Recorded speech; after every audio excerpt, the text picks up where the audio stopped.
jadilah kamu sahabat bagi dirimu sendiri. Baik secara emosional, kognitif, fisik, sosial, alternatif maupun spiritual. Jadi sahabat bagi dirimu secara emosional, misalnya kamu belajarlah bisa menenangkan dirimu sendiri tanpa harus ditenangkan orang lain. Menstabilkan dirimu sendiri tanpa harus dihibur, didukung orang lain. Ini namanya self-support. Misalnya kamu bisa memvalidasi dirimu, ya saya sedang sedih dan wajar aku sedih karena mengalami ini dan kesedihanku itu sah, valid. Aku tetap berharga, aku tidak jatuh hanya gara-gara kesedihanku. Nah, ini namanya kalian bisa mendukung dirimu sendiri. Pikiranmu juga begitu, kamu tidak menyalah-nyalahkan dirimu. Iya, saya gagal, tapi kegagalan ini pelajaran yang berharga buatku. Nah, ini kalian bisa.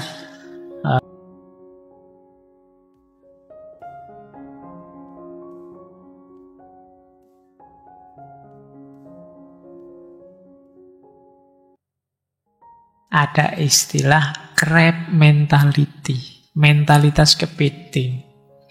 Di sekitar kita banyak kepiting. Jadi kepiting itu cara berpikirnya orang yang tidak mau kita maju. Kita harus ada di bawah dia. Jadi istilah ini berawal dari satu eksperimen. Jadi nanti teman-teman boleh melakukan eksperimen ya, cuma syaratnya jadinya beli kepiting hidup. Jadi coba cari ember, nanti kalau ada beberapa kepiting jangan satu. Boleh banyak, lebih bagus. Jadi di eksperimen itu kepiting itu kalian taruh di ember yang agak dalam ya. Nanti semua akan berlomba-lomba naik ke atas. Tapi ya, cirinya kepiting itu, kalau dia lihat temennya lebih dulu nyalip dia, maka dia akan narik teman yang sudah lebih atas itu ke bawah biar jatuh. Makanya disebut crab mentality. Jadi nanti sampai lama tidak akan ada yang sampai di atas. Jadi begitu ada yang mau nyampe atas, ditarik oleh temannya jatuh ke bawah. Begitu nyampe atas, ditarik oleh temannya jatuh ke bawah. Jadi kadang-kadang yo malah jatuh bareng. Tidak apa-apa, yang penting tidak ada yang duluan keluar. Itu mental kepiting namanya. Nah, ini support system yang negatif sekali. Jadi kalau ada kepiting itu mencoba manjat keluar, akan ditarik ke bawah. Dan sampai lama, kalian tidak perlu ngasih tutup itu. Tetap akan ada di, asal dia masih hidup, itu dia akan tetap ada di bawah. Yang bisa ngangkat ya kalian sendiri yang punya pada akhirnya. Nah, itu namanya sindrom kepiting. Crab mentality. Jangan-jangan, ini jangan-jangan ya. Wong yo ndak serius. Kenapa bangsa kita ndak maju-maju? Jangan-jangan ada aspek ininya juga. Crab mentality. Begitu ada yang mau maju lah kok enak. Iya, jadi ini kalau bahasa agama diawali iri, dengki, terus tidak senang kalau lihat orang sukses. Unggul duluan, akan dia tarik ke bawah. Jadi ini ciri-cirinya apa? Iri terhadap keberhasilan orang lain. Di sekitar kita juga banyak. Tidak mendukung, malah menjatuhkan. Kita sendiri sudah berupaya naik, tapi kok terus dia tinggal menjatuhkan saja. Padahal kan membangun itu sulit, kalau menjatuhkan sih gampang. Kemudian biasanya terus menyebar komen-komen negatif. Kalau ada orang sukses, itu kebetulan saja. Itu yo karena orang tuanya privilege. Ya itu. Sebenarnya bahasa-bahasa orang iri. Jadi tidak senang kalau ada orang lain sukses. Masih mending bahasa kompetisi. Kalau bahasa kompetisi itu, loh kalau dia sudah naik, wah aku harus segera naik. Tidak boleh keduluan dia, itu masih mending. Tapi ini dia narik yang sudah di atas. Jadi banyak di sekeliling kita orang seperti itu. Dia menahan orang lain agar tidak berkembang. Mentang-mentang dia lulusnya lama, terus bilang ke temennya, ngapain lulus cepet-cepet? Nah, padahal itu sebenarnya dia takut diselip temennya. Terus dia bilang, lulus cepet-cepet, lalu ya nganggur. Setelah ini mau apa? Sudahlah, masih enak sekarang statusnya mahasiswa gitu. Nah, ini crab mentality.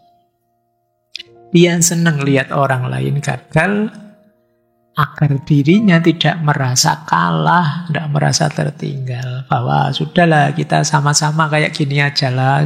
Jangan keduren, jangan kejauhan. Gitu. Nah, ini namanya crab mentality. Ini filosofi pertama. Ada filosofi menarik lagi. Ada istilah bajak laut di perahu bocor. Bajak laut itu mewakili orang atau sekelompok orang yang secara aktif mengambil keuntungan sendiri. Egois, nyari enaknya sendiri, untungnya sendiri. Tapi ini dia membajak di perahu bocor. Jadi perahu itu ya anggap saja tempat bersama, bocor itu yang sedang bermasalah, sedang bahaya, sedang beresiko. Bajak laut di perahu bocor itu berarti orang yang harusnya bekerja sama untuk mengatasi kebocoran, tapi justru dia mengambil keuntungan dari situasi itu sehingga situasinya tambah buruk. Jadi situasi yang sudah sulit tambah kacau. Ini namanya bajak laut di perahu bocor. Contohnya, mungkin contoh sederhananya ya, kalau kalian kemarin demo rame-rame, demonya damai kok, tertib kok, tiba-tiba ada provokator. Dari tertib terus jadi kacau, tambah hancur. Loh, kalian demo itu kan untuk nambal perahu bocor. Tapi ada yang ngambil keuntungan dari situ. Akhirnya ya jadi tenggelam sudah, perahunya hancur sudah. Niat memperbaiki tidak jadi, malah masalah tambah. Nah, ini kasus namanya bajak laut di perahu bocor. Nah, kalian, orang-orang sekelilingmu juga ada yang seperti itu. Mengambil keuntungan di saat kamu susah, di saat kamu bermasalah. Entah dengan cara apa. Nah, kayak apa wis? Rentenir misalnya. Rentenir itu bajak laut di perahu bocor. Ngerti kamu butuh uang, sudahlah tak pinjemi ya. Ini saya mumpung baik hati, tapi yo besok bunganya 50%. Gitu kan. Itu bajak laut di perahu bocor. Akhirnya apa yo? Perahunya lebih hancur lagi, lebih tenggelam lagi. Ini termasuk circle yang toksik. Situasi yang memprihatinkan.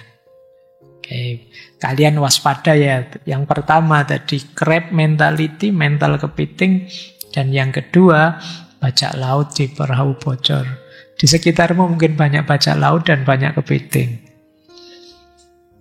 Hati-hati untuk mentalitasmu. Lanjut. Nah, ini tema utama kita malam hari ini ya. Gimana sih Pak menghadapi era ketidakpastian? Support system yang seperti apa yang harus kita bangun? Hari ini yang pertama, ayo diawali dari mengenali diri kita sendiri. Apa yang saya butuhkan? Yang paling saya butuhkan, apa saya ingin didengar, apa saya ingin informasi, apa saya ingin skill ini, skill itu, belajar kemana, dan lain sebagainya. Berarti apa? Kalian harus punya tujuan yang jelas Sehingga kalian juga tahu apa yang kalian butuhkan untuk tujuan itu. Kalau sudah jelas yang kalian butuhkan, terus kalian rumuskan. Berarti saya harus berelasi dengan siapa yang bisa mendukung tujuan saya. Nah, ini namanya membangun support system. Oh, Pak, saya itu sejak dulu cita-cita saya ingin jadi ulama, Pak, ingin jadi kiai, Pak, misalnya. Oh, berarti saya butuh belajar agama yang banyak. Nah, apa yang harus saya lakukan kemudian untuk support sistemnya? Oh, saya harus banyak kenal sarjana-sarjana agama, santri-santri. Saya harus ke pesantren biar punya relasi dengan kiai dan lain sebagainya. Ini yang disebut kenali kebutuhan kita. Ya syaratnya tadi ya punya tujuan. Tentang tujuan kita bahas minggu depan.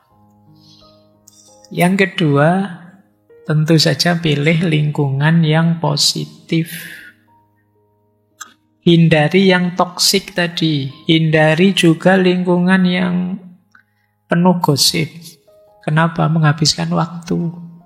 Tidak produktif. Atau terlalu menekan, terlalu kompetitif. Itu juga tidak bagus. Kita tertekan tiap hari juga tidak bagus. Yang serius tapi santai. Bisa mendukung kita. Kemudian tadi ya, kita harus bisa saling mendukung di antara kita. Jangan hanya egois mencari dukungan, kita juga harus jadi pendukung yang baik. Kemudian manfaatkan teknologi. Cari grup-grup online yang mendukungmu. Grup WA, forum online, tapi yang positif ya. Jangan yang toksik. Jangan yang tiap hari perang stiker sama hoax. Ayo. Oke. Eman-eman waktumu. Cari yang produktif. Syukur-syukur, kan tadi ada tujuan, ada kebutuhan. Kalian punya figur panutan yang bisa ditanya, yang bisa nuntun, bisa bimbing.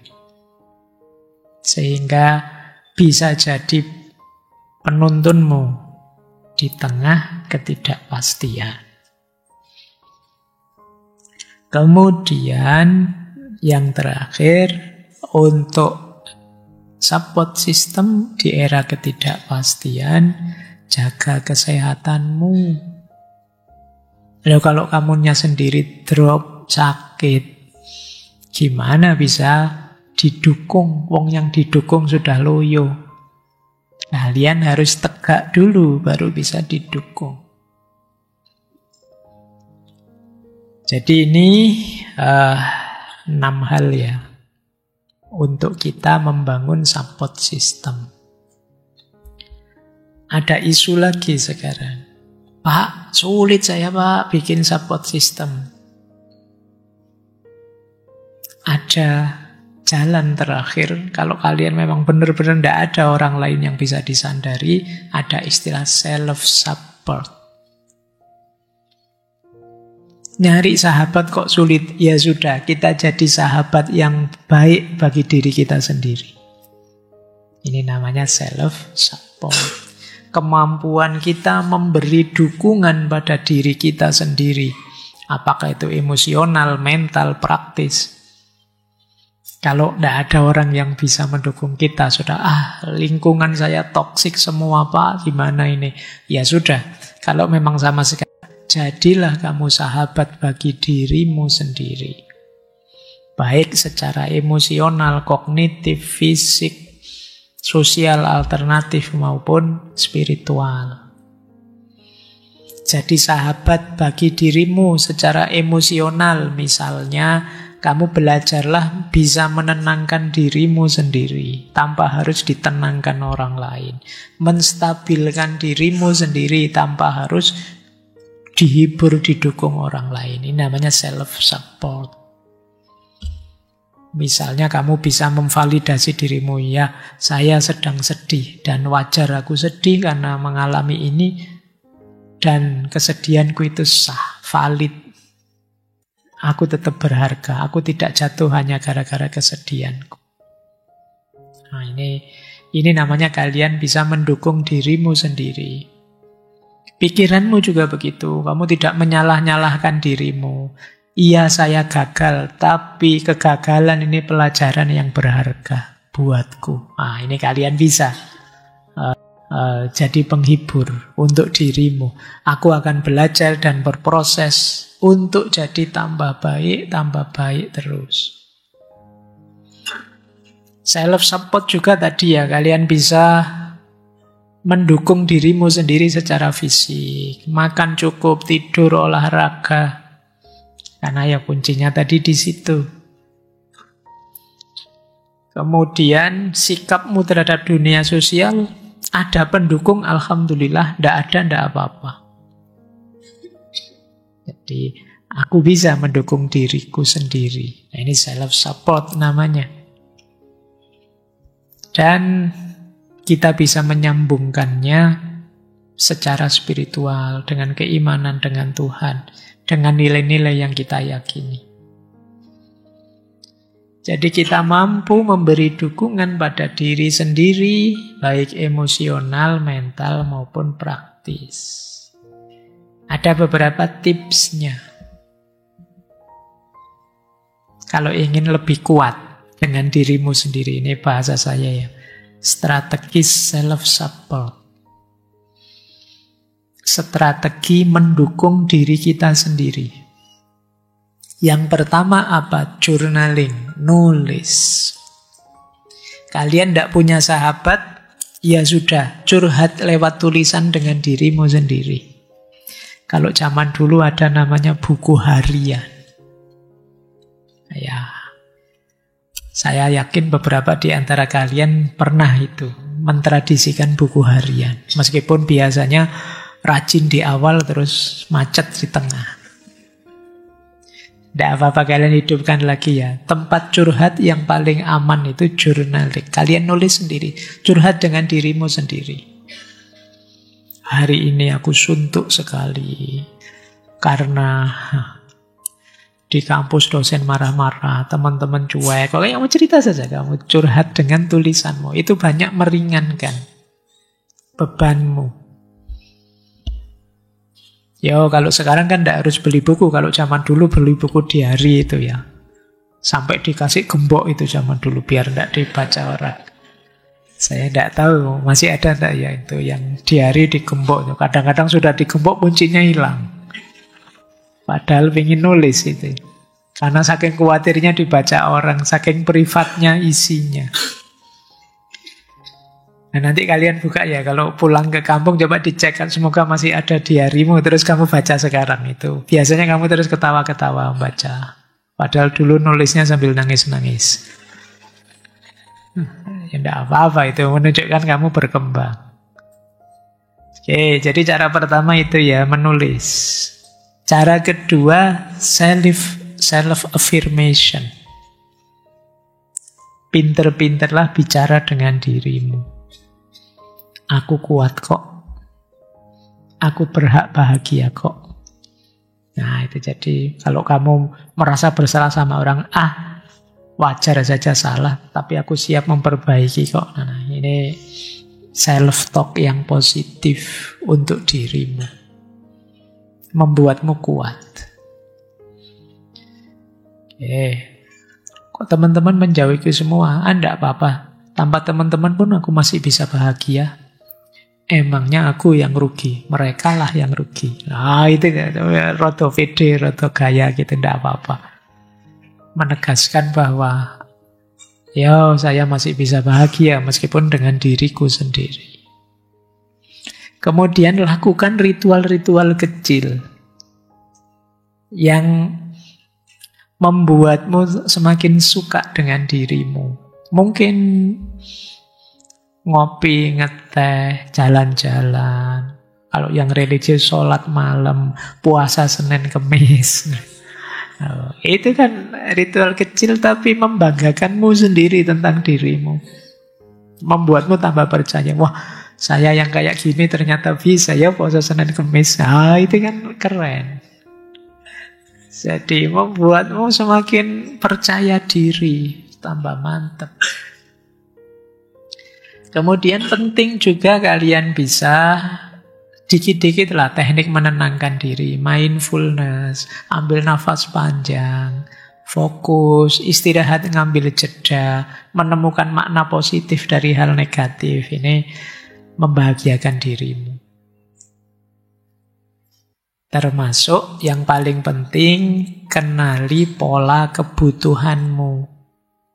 Kapan istirahat, kapan harus kerja keras, kapan bersosialisasi, kapan menyendiri. Biar kalian lebih tangguh. Karena rumusnya tadi kan, sosialisasi ayo, sendiri juga siap. Nah, ini support sistemnya double. Tidak hanya dari luar, tapi dari dalam. Tidak hanya support system, tapi juga self-support. Ya, ini untuk membuat hidup kita tambah kuat, tambah tangguh. Baik. Support system yang sehat sudah, support system yang negatif sudah, self-support sudah. Sekarang isu selanjutnya. Kalau tadi kan kalian mencari dukungan. Sekarang kalian tidak boleh egois. Kalian juga harus jadi support system yang baik untuk orang-orang di sekelilingmu. Kalian harus jadi pendukung, tidak hanya mencari dukungan. Apa saja support system yang baik? Itu yang pertama, hadirlah sepenuh hati untuk orang-orang di sekitarmu. Jadi, active present.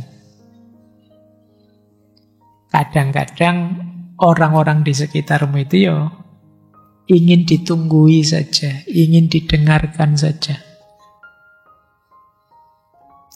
Ada kalanya kalau pas ketemu mereka, coba HP-mu dimatikan, taruh di tas, taruh di saku, perhatikan obrolanmu dengan dia. Kalau sedang nonton TV, ya TV-nya dimatikan. Ya, karena kadang-kadang kan jarang ketemu, begitu ketemu masing-masing menatap HP-nya sendiri-sendiri. Jadinya pertemuannya tidak berkualitas. Maka active present. Tunjukkan bahwa aku siap hadir untukmu. Itu menurut saya penting. Tunjukkan bahwa aku siap membantumu kalau aku mampu. Yang kedua, lebih banyak dengarkan. Karena saya tahu kebanyakan kita kalau ada temennya curhat, kesusu pingin menasehati. Temennya yang curhat baru ngomong satu kalimat, nasihatmu sudah 3 paragraf. Kamu harusnya begini, yang sabar, yang panjang nasihatmu. Padahal mereka itu cuma ingin cerita, mengeluarkan apa yang ada di hati mereka. Lah kalau tidak kamu beri waktu, tidak kamu beri ruang, gimana mereka bisa cerita? Kadang-kadang mereka tidak cari solusi. Kalian cukup mengulang saja yang disampaikan. Oh, berarti kamu sedih ya karena ditinggal oleh mantanmu yang sekarang. Wah, saya dulu juga pernah gitu, sedih juga kok rasanya. Jadi temenmu mungkin seneng.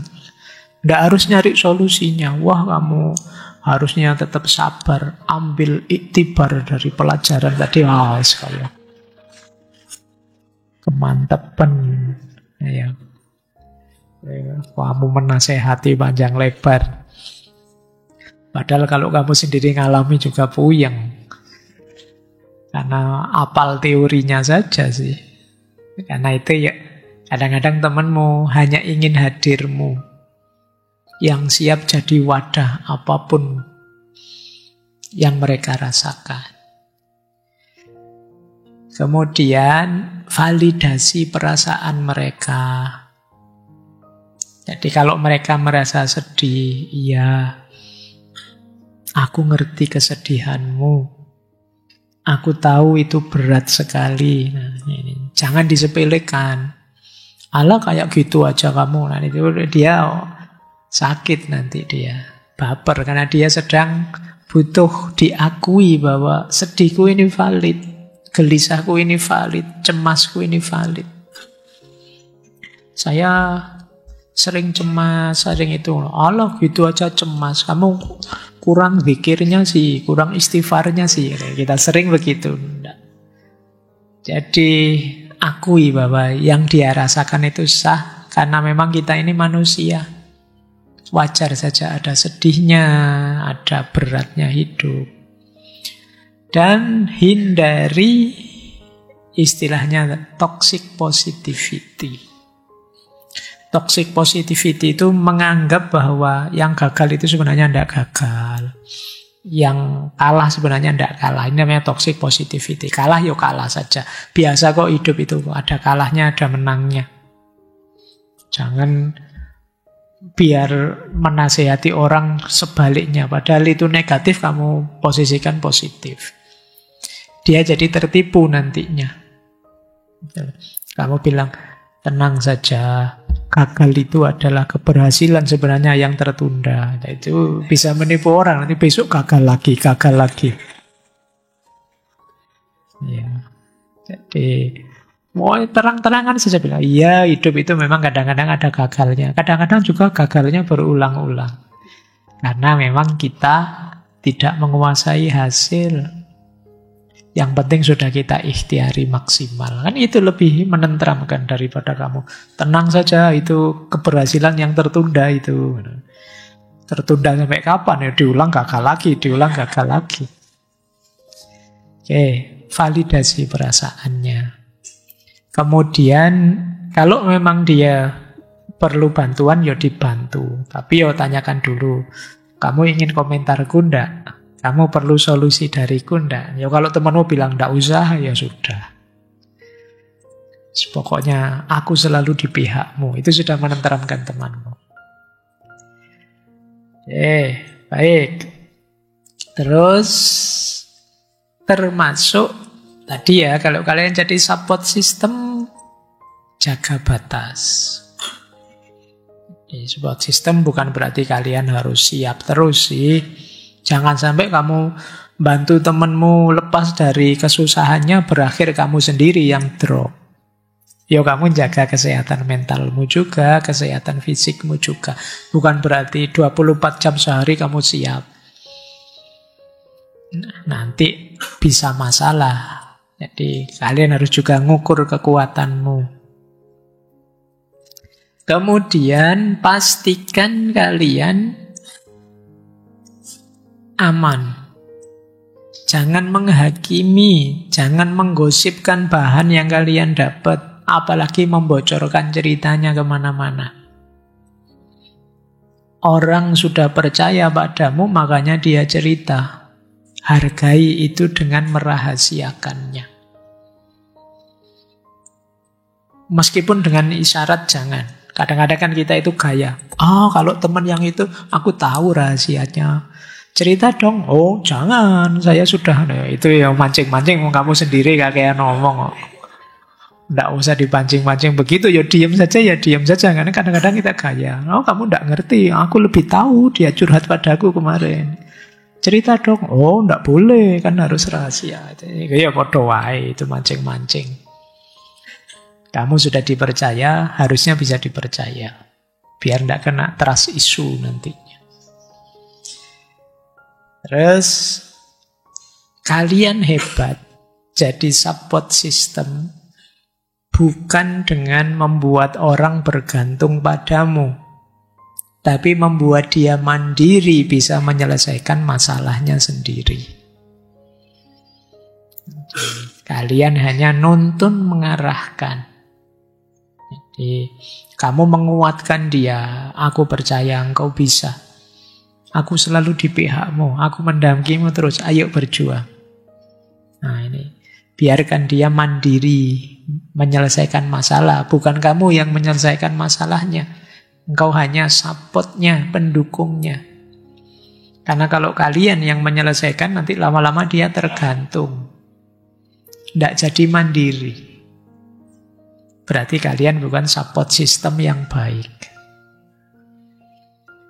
Terus, yang terakhir, support system yang baik itu jangan nekat. Kalau sangat berat, yuk sarankan, yuk ke terapis, yuk ke psikologi, yuk. Kalau memang problemnya berat, jangan memaksakan diri jadi penyelamat. Nanti kamu ingin menyelamatkan dia, malah ngerusak dia. Kalau dia parah, ya lebih baik psikiater saja deh, atau ke psikolog saja deh, tidak masalah. Lebih aman. Kalau memang gejalanya mungkin sudah selevel depresi yang lebih berat. Baik. Terus ada satu quotes menarik tentang support system yang baik itu. Ada kalimat begini. Jangan hanya ngajari aku memancing, tapi arahkan aku ke sungai. Dan yang terpenting, jangan racuni sungai yang seharusnya aku pancing. Menarik ya peribahasa ini. Kita kan dulu ada peribahasa, jangan beri ikan, tapi beri kailnya. Tapi diberi kail kalau tidak diajari mancing buat apa? Kalian pegang alat pancing tapi tidak bisa mancing tetap. Selanjutnya apa? Ajari mancing, tapi terus ya jangan cuma ngajari mancing, tunjukkan sungainya di mana. Dan yang paling penting, jangan meracuni sungai tempat saya mau mancing. Ini maknanya dalam ya untuk konteks support system. Mengajari mancing berarti memberi keterampilan. Jangan hanya memberi keterampilan, tapi juga arahkan aku ke sungai. Memberi akses ke sumber daya, ke sarana, sehingga keterampilan itu bisa dipraktekkan. Jadi pendidikan saja tidak cukup, harus ada akses ke fasilitas, peluang, ekosistem, dan lain sebagainya. Itu namanya arahkan aku ke sungai. Jadi kalau kalian bimbing orang, jangan cuma dikasih teori, tapi tunjukkan ini loh yang harus kamu lakukan, masuknya lewat sini loh. Tapi ada yang lebih penting, jangan racuni danau atau jangan racuni sungainya. Kalian tadi mengarahkan ke sana, padahal medan itu sudah kalian rusak sebelumnya. Jadi sudah kalian hancurkan. Percuma orang diberi ilmu, diberi alat jika lingkungannya rusak. Sistemnya korup. Jadi support sistemnya harus utuh. Tidak hanya diberi teori, tapi juga diajari teknik. Tapi juga dibukakan akses. Tapi juga disiapkan arena yang cocok. Kalau bisa seperti ini, ya support sistemnya luar biasa. Oke, masih ada sedikit waktu ya.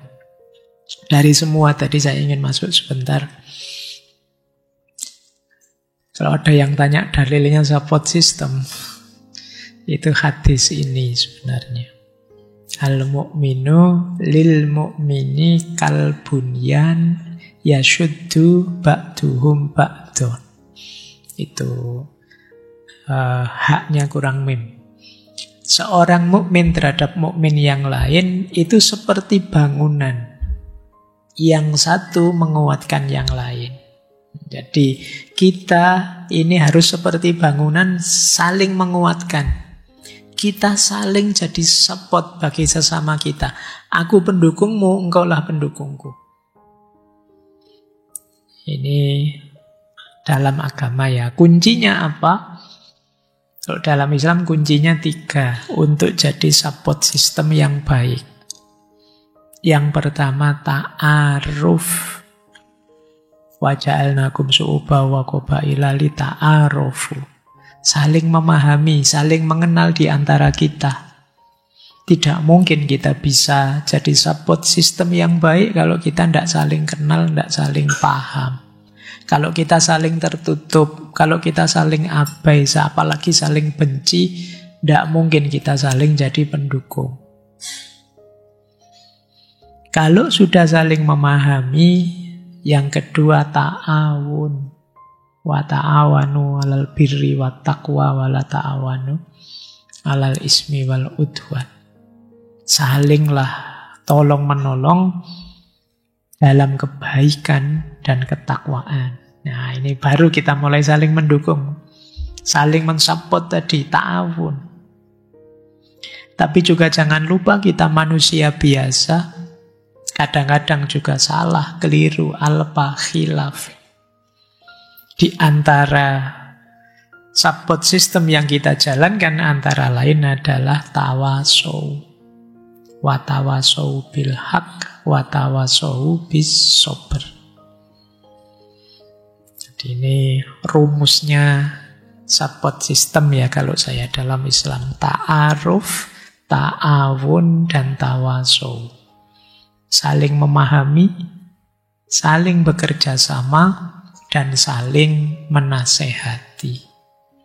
Disitulah nanti kita kalbunyan, yashuddu ba'duhum ba'du, yang saling menguatkan satu dengan yang lain. Oke, saya tambah satu teori lagi. Kalau tadi sudah self-support, sudah kita jadi support system. Terakhir saya ingin menyampaikan, ini yang paling banyak disinggung. Pak, saya ingin support sistemnya Allah saja. Oh, ini luar biasa ya. Jadi menjadikan Allah sebagai satu-satunya sumber utama kekuatan, penghiburan, sandaran.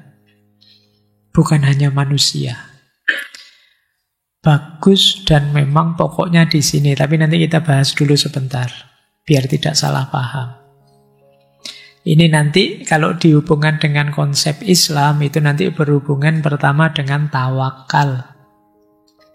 Kita pasrah pada Allah setelah ikhtiar.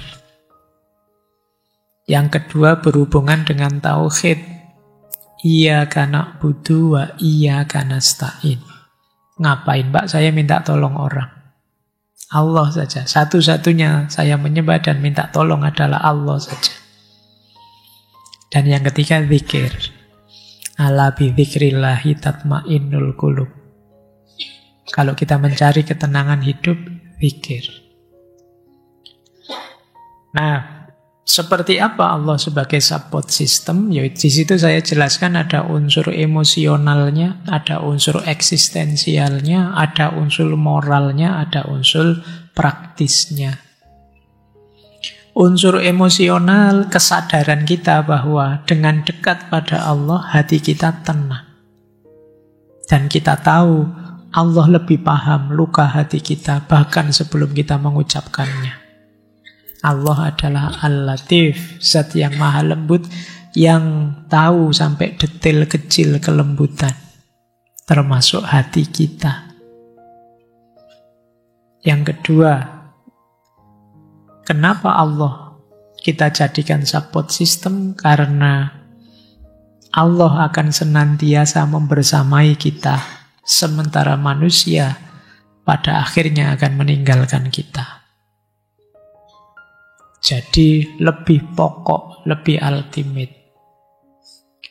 Yang ketiga, Allah adalah sumber hidayah yang nuntun kita.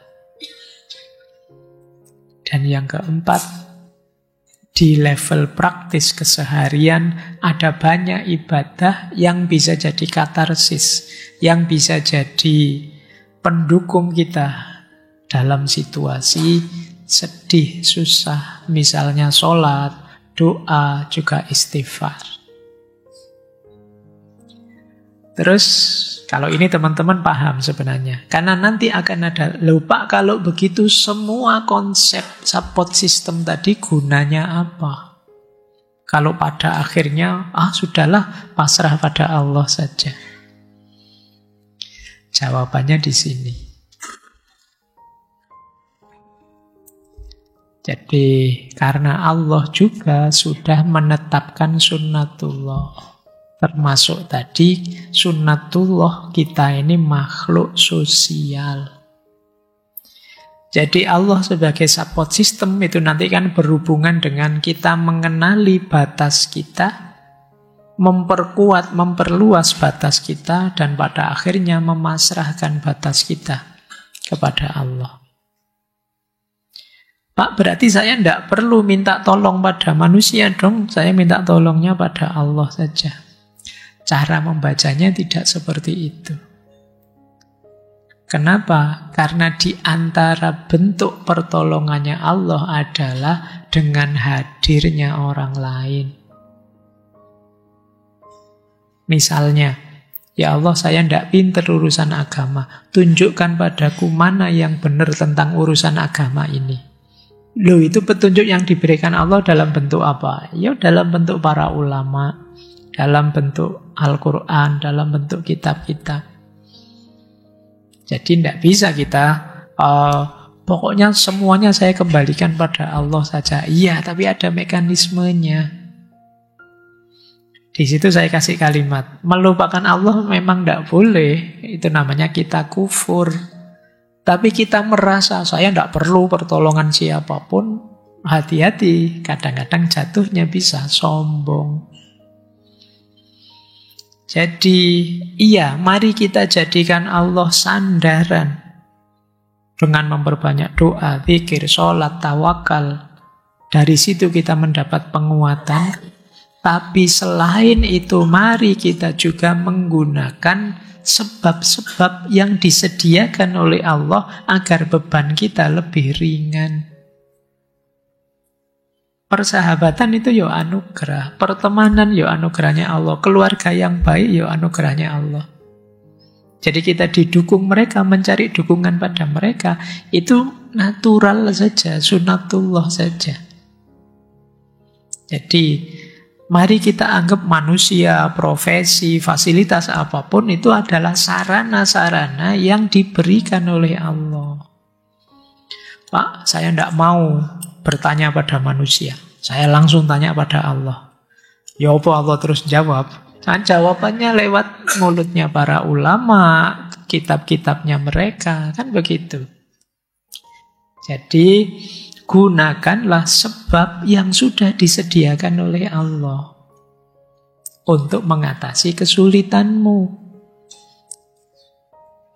Jadi tidak usah malu minta tolong. Karena memang Allah yang menanamkan fitrah bahwa kita saling memerlukan. Allah sendiri yang meminta kita saling menolong. Ta'awun tadi juga perintahnya Allah.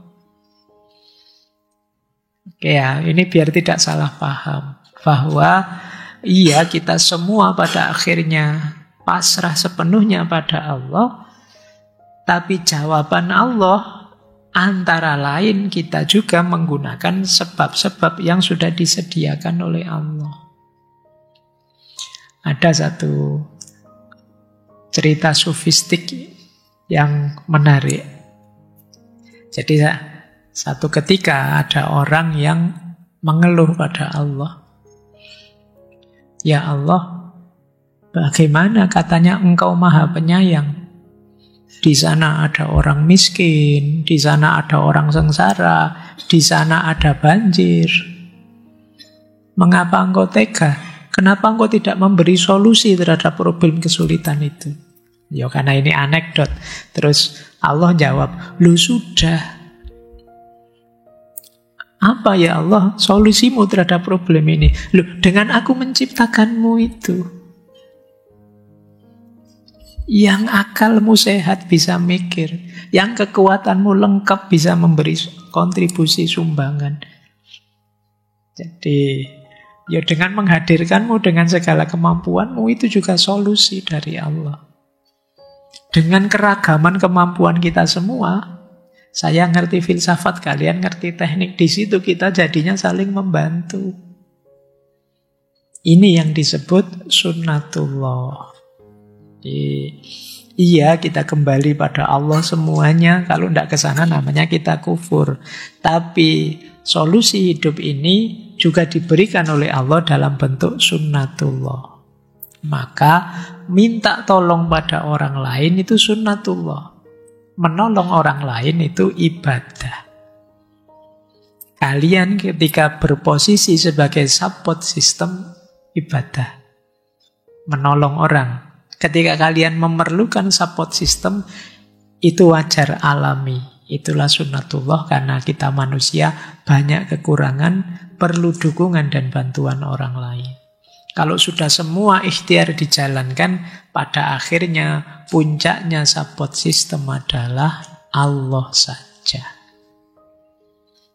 Oke, ya, dengan algoritma ini semoga teman-teman lebih paham ya, memposisikan aspek support system, sistem pendukung dalam hidup kita. Makanya mulai sekarang, mulai dicari ya, karena seperti yang saya bilang tadi, kuncinya keberhasilan hidup kita di masa depan antara lain ada sistem pendukung yang kuat. Kalau sudah ada, manfaatkan, bersyukurlah. Kalau belum ada, carilah. Kalau tidak ketemu,